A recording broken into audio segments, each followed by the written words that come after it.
Hello दोस्तों, स्वागत है आपका हमारे यूट्यूब चैनल एजुकेशनल प्लेटफॉर्म 123 पर। जैसा कि आप सब जान सकते हैं कि आज हम लोग डिस्कस करने वाले हैं क्लास 10th का चैप्टर नंबर 1 का, जो कि रियल नंबर है, उसका इंट्रोडक्शन। और इंट्रोडक्शन का दूसरा पार्ट है। ये पार्ट 1 जो है उसका लिंक हम डिस्क्रिप्शन बॉक्स में दे देंगे और उसको भी देख लीजिएगा। जैसा कि आज हम लोग इस चैप्टर के इस टॉपिक को क्लियर करने जा रहे हैं, डिस्कस करेंगे इसमें जो यहाँ पे सामने लिखे हैं, जैसे कि प्राइम फैक्टराइजेशन हो गया, एलसीएम और एचसीएफ हो गया, और फंडामेंटल थ्योरम ऑफ अर्थमेटिक हो गया, और थ्योरम्स हो गए। तो आज इसमें थ्योरी का पार्ट ज़्यादा था, इस वजह से हम उसको थ्योरी को देखिए राइट करके लाए, मतलब थ्योरम्स को राइट किए हैं, नहीं तो फिर ज़्यादा टाइम लगता, ठीक, इसी वजह से। तो हम आज के टॉपिक्स को स्टार्ट करते हैं। जैसा कि आज हम पहला टॉपिक पढ़ेंगे प्राइम फैक्टराइजेशन। अब प्राइम फैक्टराइजेशन क्या होता है, और या पहले तो इसके नाम से समझा जाए। फैक्टराइजेशन का मतलब होता है, ये कहाँ से आया, ये फैक्टर से आया, फैक्टर यानी किसी चीज़ का फैक्टर। और ये प्राइम, ये तो प्राइम नंबर से है ही, ये प्राइम नंबर से है, ठीक। तो जैसा कि इसका मतलब क्या निकलता है, किसी भी नंबर का उसको प्राइम नंबर के फैक्टर बना के लिखा जाए, उसी को प्राइम फैक्टराइजेशन कहते हैं। जैसा कि एग्जांपल हम लोग देखेंगे, देखिए हम लोग एग्जांपल देखते हैं। जैसे कि एक कोई भी रेंडमली नंबर ले लीजिए, जैसे होगा 60, ठीक। अब एक तो ये नंबर है, ठीक। अब इसका हमको फैक्टराइजेशन, प्राइम फैक्टराइजेशन करना है, ठीक। तो अब देखिए, अब पहले ये किससे जाएगा, सबसे पहले देखिए प्राइम फैक्टराइजेशन हो गया, एलसीएम एचसीएफ कुछ भी हो गया, तो सबसे पहले हम स्मॉल नंबर से जाते हैं ग्रेटर नंबर तक, ठीक। तो पहला नंबर हम पहले देखें कि ये किससे मल्टीप्लाई डिवाइड होता है, ठीक। तो ये देखिए 2 से होगा, पहला फैक्टर इसका 2 होगा, क्यों, क्योंकि देखिए 2 3 जा 6 हो गया, और ये 0 का 0 आ गया, ठीक। फिर ये 2 फिर से 2 पे जाएगा, क्यों, क्योंकि यहाँ पे लास्ट में इवन नंबर है, ठीक। उसके पहले वीडियो में हमने बताया था कि 2 से कौन कौन से डिविजिबल होते हैं, ठीक। तो लास्ट में 0 है तो डिवाइड होगा 2 से, तो 2 1 ज़ा 2 बचा 1, और ये 0 1 0 10 हो गया, और 2 5 ज़ा 10, अब 15 हो गया। अब ये 2 से नहीं जाएगा, क्यों नहीं जाएगा, क्योंकि ये अब ऑड नंबर हो गया। तो अब हम देखेंगे किससे जाएगा, तो ये जाएगा 3 से, ठीक। इसका 3 दोबारा फैक्टर, मतलब दूसरा फैक्टर आ गया, ठीक। तो ये 3 5 ज़ा हो गया 15, अब 5 बचा, तो ये 5 का खुद खुद का ही मतलब फैक्टर है, 5 से ही जाएगा। तो इसका कौन कौन सा फैक्टर आ गया, इसका जो फैक्टर आया है 60 का, ये आया है 2 इंटू 2 इंटू 3 इंटू 5, ठीक। अब हम इसको दूसरे फॉर्म में कैसे लिख सकते हैं, ये 2 का स्क्वायर इंटू 3 इंटू 5। अब यहाँ हम 1 इसलिए नहीं लिखेंगे क्योंकि 1 लिखने की जरूरत नहीं पड़ती, लिखना हो तो यहाँ पे 1 भी लिख सकते हैं, ठीक। और अब देखिए यहाँ पे 2 का स्क्वायर कैसे आया, अब देखिए जब 2 इंटू 2 करेंगे तो 2 का स्क्वायर ही आएगा, स्क्वायर रूट तो जानते होंगे, तो इसी वजह से यहाँ पे ये 2 का स्क्वायर लिखें, तो ये हो गया 2 का स्क्वायर इंटू 3 इंटू 5, यही इसका प्राइम फैक्टर है, ठीक। अब हम बढ़ते हैं आगे नेक्स्ट टॉपिक पे। आगे का हमारा नेक्स्ट टॉपिक क्या है, जो कि है थ्योरम 1.1 के नाम से दे रखा है, एनसीईआरटी की बुक में गिवन है। तो fundamental theorem of arithmetic, fundamental theorem of arithmetic इस पे बेस्ड है, वो ये प्राइम फैक्टराइजेशन पे बेस्ड है।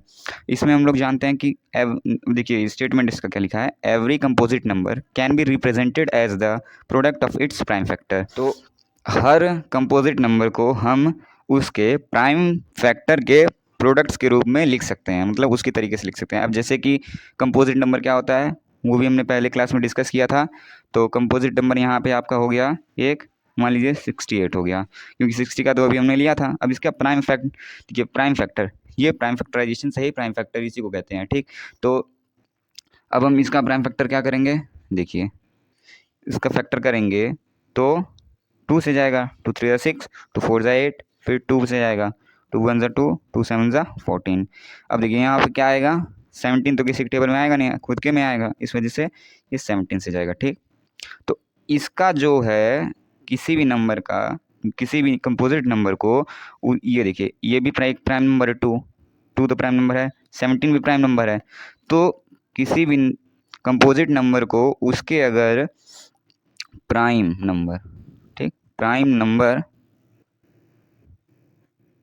के फैक्टर के रूप में अगर रिप्रेजेंट करते हैं तो उसी थ्योरम को कहते हैं फंडामेंटल थ्योरम ऑफ अर्थमेटिक, जिसको इसी तरीके से इसमें लाइन दिया गया है, every composite number can be represented as the product of its prime factor. ठीक, तो यही होता है हमारा फंडामेंटल थ्योरम ऑफ अर्थमेटिक, जो कि छोटी सी बात है, जिसमें बताया गया कि कंपोजिट नंबर जो होता है उसको हम प्राइम नंबर के फैक्टर के रूप में लिख सकते हैं और उसी में लिखा जाता है। ठीक, तो हम आगे नेक्स्ट टॉपिक के तरफ बढ़ते हैं, जो कि है हमारा एलसीएम और एचसीएफ। ठीक, तो अब देखिए एलसीएम और एचसीएफ क्या होता है। एलसीएम का मतलब होता है least common multiple, least common multiple. फिर एचसीएफ का मतलब होता है, एचसीएफ का मतलब highest common factor. Factor of और मल्टीपल क्या होता है, आइए समझते हैं। जैसे कि देखिए एलसीएम जो है, एक बात और, जो एलसीएम है वो नंबर में ज़्यादा होते हैं। जैसे कि अगर कोई नंबर दे रखा है तो उसका प्रोडक्ट मिला के, उसके फैक्टर का प्रोडक्ट मिला के जब हम करते हैं तो एलसीएम जो होता है बड़े नंबर में आता है, मतलब हाईएस्ट रहता है, और जो एचसीएफ होता है वो लोवेस्ट नंबर आता है। ठीक, जैसे एक एग्जांपल से समझते हैं इसको। एग्जांपल हम लेते हैं, एक लेते हैं 12, दूसरा लेते हैं 36। ठीक, अब देखिए पहले तो हम इसका प्राइम फैक्टराइजेशन करेंगे। 12 का प्राइम फैक्टराइजेशन किया तो क्या आता है, देखिए 2 6 ज़ा 12, 2 3 ज़ा 6, 3 1 ज़ा 3। ठीक, तो 12 के फैक्टर क्या क्या आ गए, 2 इंटू 2 इंटू 3। अब देखिए अब हम यहाँ करते हैं 36 का फैक्टर, 36 का करते हैं तो 2 1 ज़ा 2, 2 8 ज़ा 16, 2 9 ज़ा 18, फिर ये 3 से जाएगा। ठीक, 3 3 ज़ा 9 और 3 1 ज़ा 3, ये हो गया। अब इसके 36 के फैक्टर क्या आ गए, 2 इंटू 2 इंटू 3 इंटू 3। ठीक, अब देखिए अब हम इसमें इसको इस फॉर्म में भी लिख सकते हैं, 2 पे पावर 2 इंटू 3 पे पावर 1, और इसमें इसको लिख सकते हैं 2 पे पावर 2 इंटू 3 पे पावर 2। ठीक, अब देखिए एलसीएम अगर हमको निकालना है, एलसीएम अगर निकालना है तो हम देखेंगे हाईएस्ट पावर कितनी है। तो हाईएस्ट पावर अगर हम देखते हैं तो 2 की हाईएस्ट पावर भी 2 है, तो 2 इंटू 2 लिख दीजिए, या फिर इसके जगह पे 2 की पावर 2 लिख दीजिए। फिर उसके बाद से अब 3 को देखें, क्योंकि 2 और 3 ही है बस इस नंबर में, तो अब 3 का हाईएस्ट पावर कितना है, तो 2 है, तो 3 इंटू 3 लिख दीजिए, या तो 3 पे पावर 2 लिख दीजिए। तो अब देखिए कितना आएगा, 2 2 ज़ा 4, 4 3 ज़ा 12, और 12 3 ज़ा 16 36, तो ये आ गया 36। ठीक, फिर इसको भी देख लीजिए, 2 का स्क्वायर कितना होगा, 4 होगा, इंटू 3 का स्क्वायर 9, 4 9 ज़ा 36, यही इसका एलसीएम आ गया, ये इसका आंसर है। ठीक, अब हमको अगर एचसीएफ निकालना है, एचसीएफ, तो एचसीएफ सबसे आसान होता है। कैसे, एचसीएफ में क्या होता है, हम लोग इसका क्या देखते हैं, हम लोग इसका जो कि कॉमन नंबर है, ठीक, जैसे ये इसमें कॉमन है, 2 इसमें कॉमन है, और दोनों की पावर भी कॉमन है। ठीक, तो 2 2 बार है, तो 2 की पावर 2 यानी 2 इंटू 2 इंटू, अब देखिए 3 दोनों में एक ही बार है। ठीक, इसका यहाँ मतलब इसमें लिस्ट पावर देखते हैं, तो इसका एक ही बार कॉमन होगा, तो 3 एक ही बार लिखेंगे। इसका एचसीएफ कितना हो जाएगा, 2 इंटू 2, 2 2 ज़ा 4 और 4 3 ज़ा 12, ये आ गया 12। जो हमारा एचसीएफ आया है वो 12 आया है। ठीक, और एक ट्रिक और है, मान लीजिए अगर आपको कोई नंबर दे रखा है, जैसे 12 और 36 था, अब पहले आप ये चेक कर लीजिए कि ये देखिए 12 के टेबल में 36 आता है, हाँ आता है, 12 3 ज़ा 36, तो जो 36 होगा, हमने कैसे बताया था कि एलसीएम जो होगा बड़ा नंबर होगा, तो इसका जो 36 होगा ये एलसीएम हो जाएगा, और 12 जो होगा इसका एचसीएफ हो जाएगा। ठीक, अब देख लीजिए 6 और 12 को देख लीजिए, तो 12 इसका क्या हो जाएगा, एलसीएम हो जाएगा, और 6 जो है इसका एचसीएफ हो जाएगा। ठीक, अब हम आते हैं एक थ्योरम पे, जो कि छोटा सा थ्योरम है, जो कि आगे यूज़ होने वाला है आगे के क्वेश्चन में, तो इसको देखते हैं। इसे यहाँ पे लिखा गया है थ्योरम में कि let P be a prime number, P एक प्राइम नंबर है, तो P let P is a prime number, इसको मान लेते हैं 3, ठीक, 3 क्योंकि 3 एक प्राइम नंबर है। तो if p divides A square, अब यहाँ क्या कह रहा है कि जो p है, p डिवाइड्स, p डिवाइड करता है ए स्क्वायर को, यानी किसी नंबर है, अब ए को पार्ट फिर आगे पढ़ते हैं, देखिए देन p डिवाइड्स ए, जो फिर p जो है वो डिवाइड करेगा ए को भी, यानी जब p ए स्क्वायर को डिवाइड कर रहा है तो p ए को भी डिवाइड करेगा। और यहाँ कंडीशन ए की क्या दे रखी है, ये कंडीशन है कि where A is a positive integer, A जो है पॉजिटिव इंटीजर होना चाहिए। तो अब हम ए को मान लेते हैं, जो कि देखिए इसको डिवाइड कर सकें, तो इसको हम मान लेते हैं 6, ठीक, ए इक्वल्स टू 6 हम मान लेते हैं। एक ये एग्जाम्पल माना जाता है, ये तो थ्योरम इतनी शॉर्ट सी है, बस समझ में आ जाएगी। तो p को हमने क्या माना 3, 3 डिवाइड्स ए स्क्वायर, ये ए है 6, 6 का स्क्वायर यानी 36, ठीक। अब 3 डिवाइड्स ए कितना है हमारा 6 है, ठीक, तो ये 6।